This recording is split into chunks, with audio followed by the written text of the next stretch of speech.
That black pan hanging above your stove, the one your mother handed you without a word of explanation, is either worth $4 at a garage sale or $4,000 to the right buyer.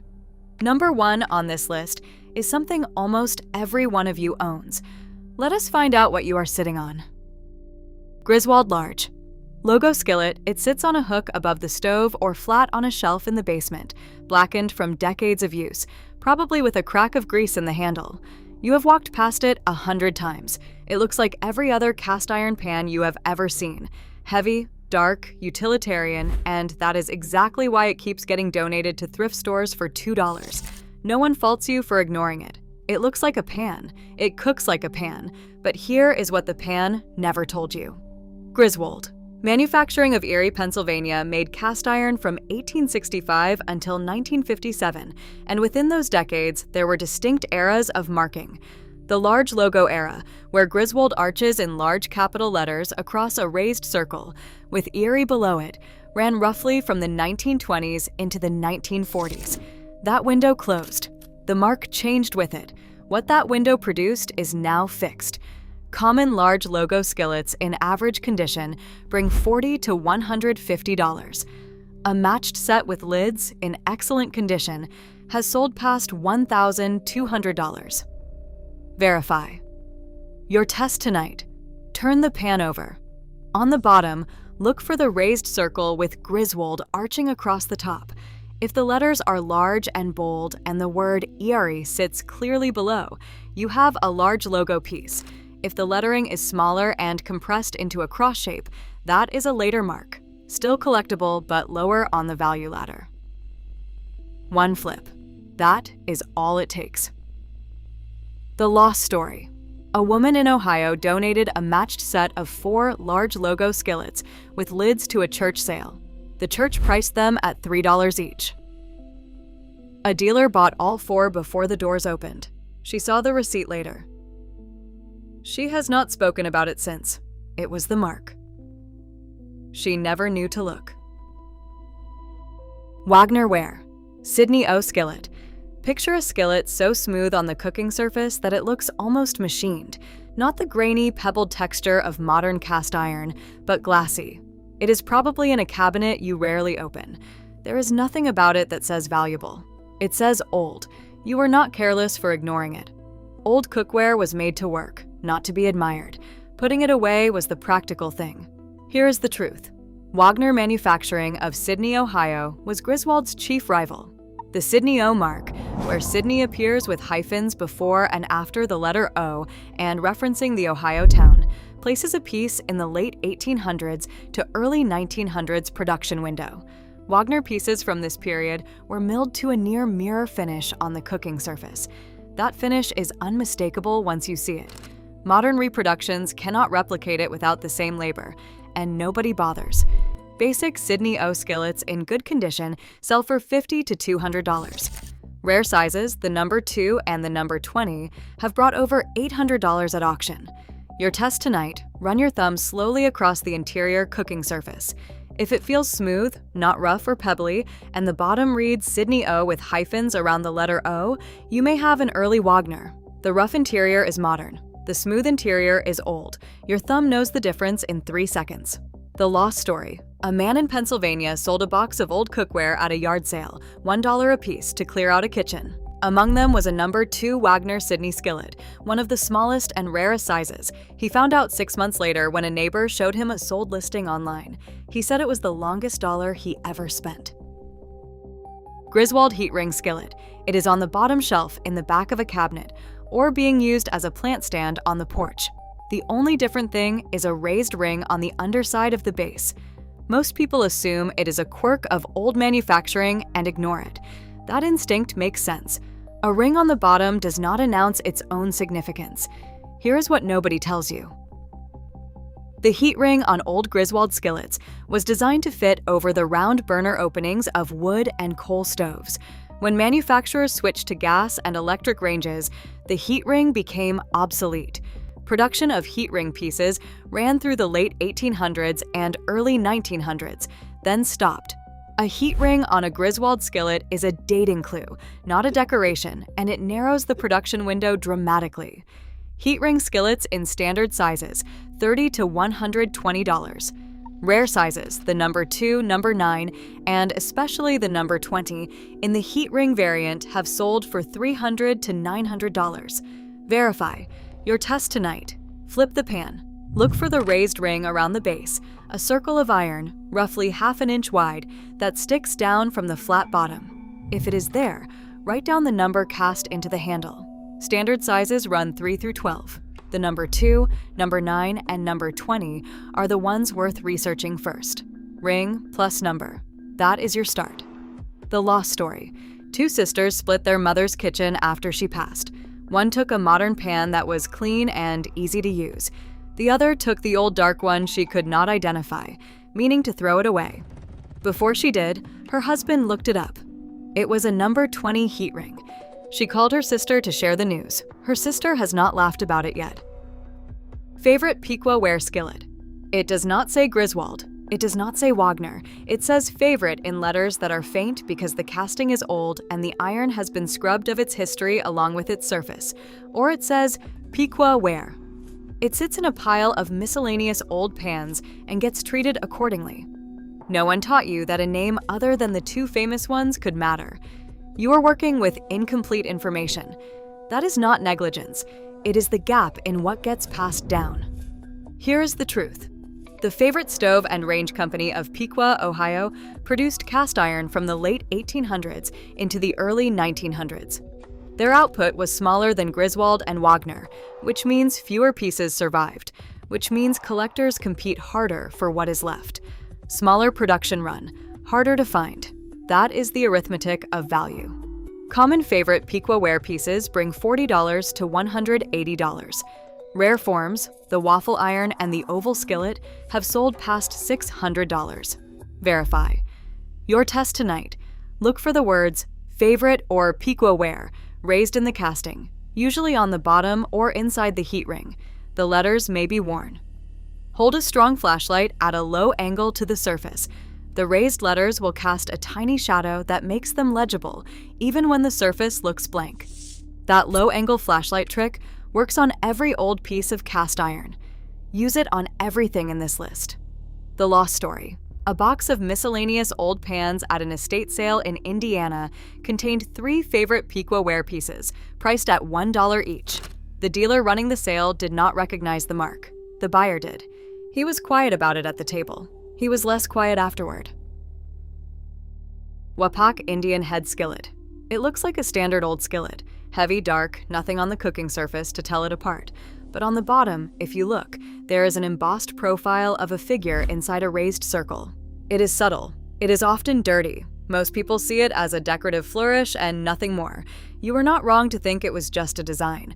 Nobody cataloged the foundry marks for general audiences until recently. This is specialist knowledge that was never widely shared. Here is what the mark means. The Wapak Hollow Ware Company of Wapakoneta, Ohio, produced cast iron from roughly 1903 to 1926, just over 2 decades.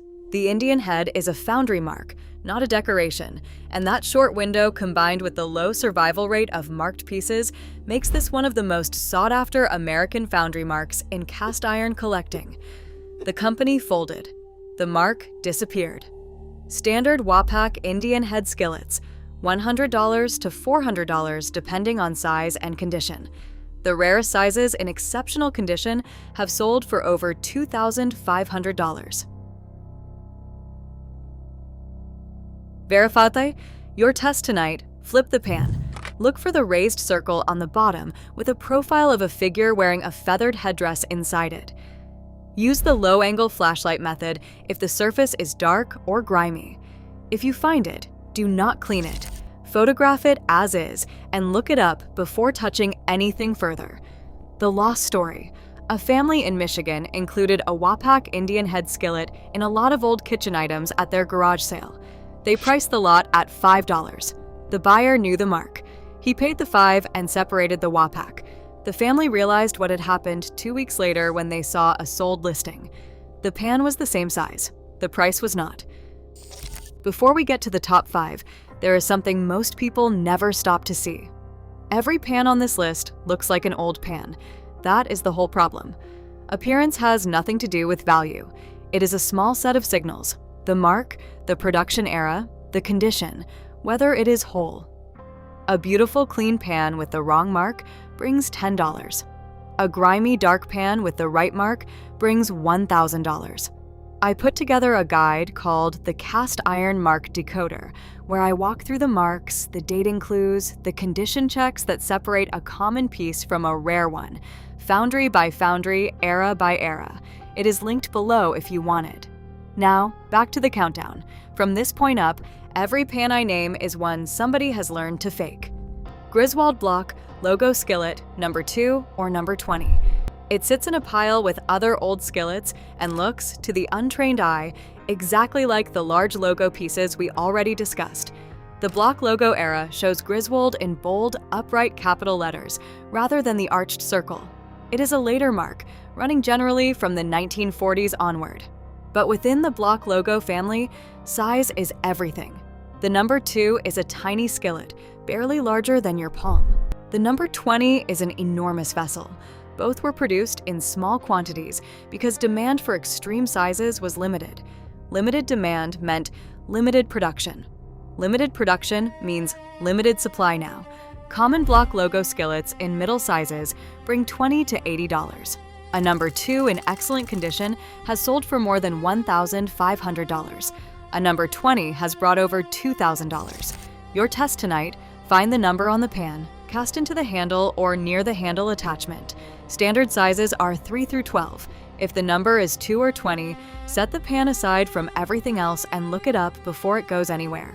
The number alone is your first filter. Note about fakes. Reproductions of the number 2, Griswold, exist. On a fake, the raised letters are often slightly soft at the edges, lacking the sharp definition of an original casting. Run your fingernail along the edge of a raised letter. If it feels slightly rounded or smudged, have it examined before selling. The lost story. A man sold his father's workshop contents in boxes. 3 cast iron pieces for $15 for the lot. A number 2 block logo was at the bottom. The buyer said nothing. He paid $15. The man found out 3 months later when the buyer resold it. That number, 2, was the only thing that needed to be read. Vollrath baled Dutch oven. Hold number 2 in the back of your mind. The one I most want you to check is still coming. This one looks like a heavy lidded pot with a wire bale handle arching over the top. Dark, heavy, and most people assume it is a camp piece worth nothing. The lid may not match. The bale may be stiff or rusted. It does not look like a collectible. It looks like a problem. No one faults you for setting it aside. Here is what nobody tells you. Vollrath of Sheboygan, Wisconsin produced cast iron from the 1870s onward, and their baled Dutch ovens from the late 1800s and early 1900s are survivorship rarities. The bale handle was designed for open hearth cooking. When those stoves left homes, baled pieces were discarded or relegated to barns. Complete examples with original lids and intact bales are uncommon. Standard Vollrath baled Dutch ovens in good condition, $60 to $200. Complete sets with matched lids and intact bales in exceptional condition, $400 to $900. Verify. Your test tonight. Check that the lid fits the pot without rocking. A matching original lid seats flush. A replacement lid will rock or leave a visible gap at the rim. Original lid plus intact bale plus the Vollrath mark on the bottom equals the complete package. Missing any one element drops the value significantly. Fakes note: lids are swapped regularly. A mismatched lid can cut the value by 60% or more. The number on the lid should match the number on the pot. Check both before pricing. The lost story. A barn cleanout in Wisconsin produced 4 old cast iron pieces, sold for $20 to a scrapper. One was a complete Vollrath baled Dutch oven with original lid and intact bale. The scrapper waited. He did not look it up. He melted it for iron. Somewhere, a collector is still looking for that exact piece. Lodge Yellowstone Camp Dutch oven, pre-1930. Here the ground shifts a little. Lodge manufacturing is still in business. Lodge cast iron is being made right now in South Pittsburgh, Tennessee. Most Lodge pieces are worth $10 to $30, and I will not inflate that number. Modern Lodge is good cookware. It is not a collectible. But here is the reframe. Lodge has been making cast iron since 1896, and pieces from the earliest decades carry marks that distinguish them completely from anything being made today. The name Lodge appears on 100 million pieces. The early mark appears on a fraction of them, and the wall thickness alone tells the story. Early pieces are measurably heavier than their modern equivalents. Pre-1930, Lodge Camp Dutch ovens in standard condition, $80 to $250. Rare early configurations with matching lids and wire bails, $500 to $1,400. Verify. Your test tonight. Look for the foundry mark on the bottom. Modern Lodge pieces show the name Lodge in clean, uniform letters, often with Made in USA and a model code. Early pieces show a less standardized configuration, often including South Pittsburgh, Tennessee, in a form that looks clearly different from modern stamping. Write down exactly what you see and compare it against the Lodge Cast Iron Museum records, which are publicly accessible online. Fakes and condition. Note: condition is brutal here. Place the pot upside down on a flat surface. If it rocks, it is warped. A warped piece loses 70% of its value, regardless of the mark. The Lost Story. A camper in Georgia used an old Lodge Camp Dutch oven for 30 years because it was indestructible. When he retired from camping, he gave it to a neighbor for $5. The neighbor looked it up that evening. It was a pre-1920 piece. He called the camper to tell him. They are still friends. The camper insists the neighbor owes him dinner. Griswold slant logo skillet with lid.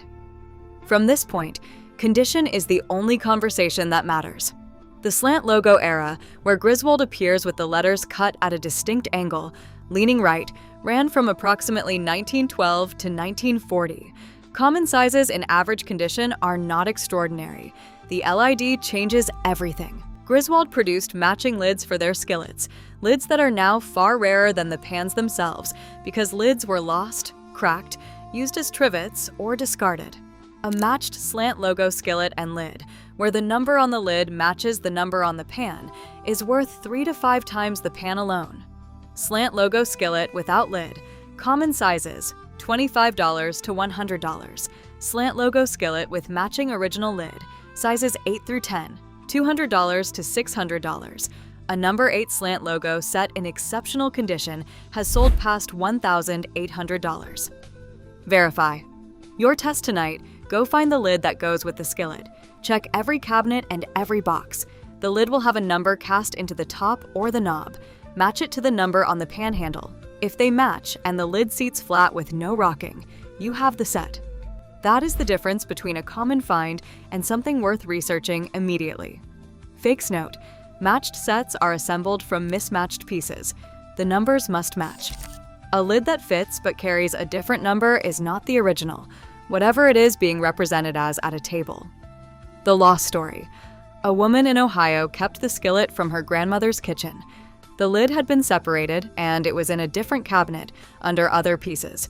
She donated the skillet. She kept the lid because she was not sure what else to do with it. She found out later what a matched set was worth. The skillet had already gone to the thrift store. The lid is still in her cabinet. Alone. Lodge. Double skillet chicken fryer. This is the one nearly every one of you owns. It is in your kitchen right now, or it was in your mother's, and now it is in yours. A cast iron skillet with a shallow lid that also functions as a second skillet. Both pieces nest together. People call it a chicken fryer, a double skillet, a frying pan set. Dark, heavy, well-seasoned, and familiar. Fame is not value. The thing everyone recognizes is almost never worth the most because the whole world already has one. Lodge chicken fryers were produced in enormous quantities. Modern ones are worth $20 to $40. That is the honest number. But here's where you stop. The double skillet configuration was a specific product line, and early pieces from before Lodge's modernization in the 1950s have a different mark configuration and a different wall thickness. Early pieces are noticeably heavier than later ones of the same size. Pre-1950 Lodge double skillet in common condition, $30 to $120. Complete pre-1930 sets in exceptional condition, $400 to $900. Verify. The value was never in the name. It was in the date, the mark, and whether both pieces survived together. Your final test tonight? Pick it up. Both pieces together. A modern Lodge chicken fryer set weighs roughly 6 to 7 pounds. If what you are holding feels substantially heavier, set it aside.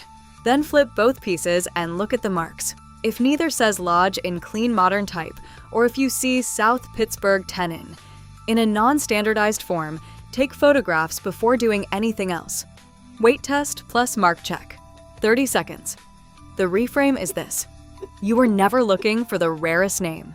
You were looking for the oldest mark on the most familiar object. Go pick it up. The lost story? A man cleared out his mother's kitchen and gave away everything in pairs.